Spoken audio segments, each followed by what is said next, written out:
মোবাইলকে পড়ার বন্ধু বানানোর ৫ উপায়। মোবাইল বন্ধ রাখলেই পড়া হবে, এই ধারণাটাই ভুল।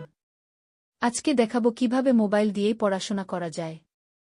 আমরা সবাই কমবেশি এই সমস্যায় পড়ি। কিন্তু সমাধান ফোন ছেড়ে দেওয়া না, বরং সঠিকভাবে ব্যবহার করা। তাহলে চলো শুরু করি। ১ নম্বর, এয়ারপ্লেন মোড। পড়তে বসলে অনেকেই ফোন সাইলেন্ট করে রাখে। কিন্তু সাইলেন্ট মানেই কি সমস্যা শেষ? না। কারণ বারবার মনে হয়, একটু দেখি কে মেসেজ দিল। আর এই কি একটু দেখা খুঁটাই ৩০ মিনিট খেয়ে নেয়। তাই সাইলেন্ট না, সরাসরি এয়ারপ্লেন মোড।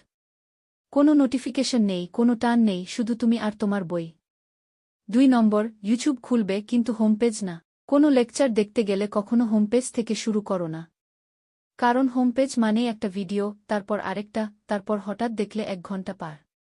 সরাসরি সার্চ বারে গিয়ে যা দরকার লিখে খোঁজো। ব্যাস, কাজ শেষ, বেরিয়ে আসো। ৩ নম্বর, পড়ার জন্য আলাদা একটা জগৎ তৈরি করো। শুধু পড়াশোনার জন্য একটা আলাদা মেল অ্যাকাউন্ট খোলো।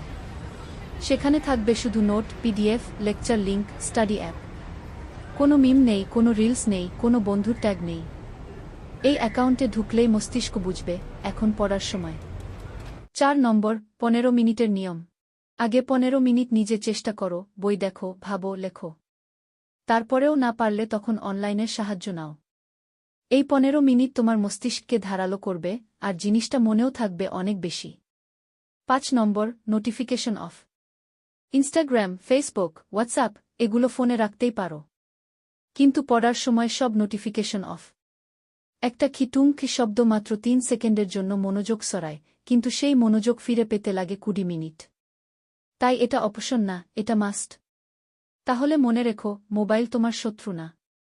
কিন্তু সে তোমাকে নিয়ন্ত্রণ করবে নাকি তুমি তাকে নিয়ন্ত্রণ করবে, সেটা সম্পূর্ণ তোমার হাতে। এই ৫টা অভ্যাস মেনে চললে দেখবে পড়াশোনা অনেক সহজ হয়ে যাবে।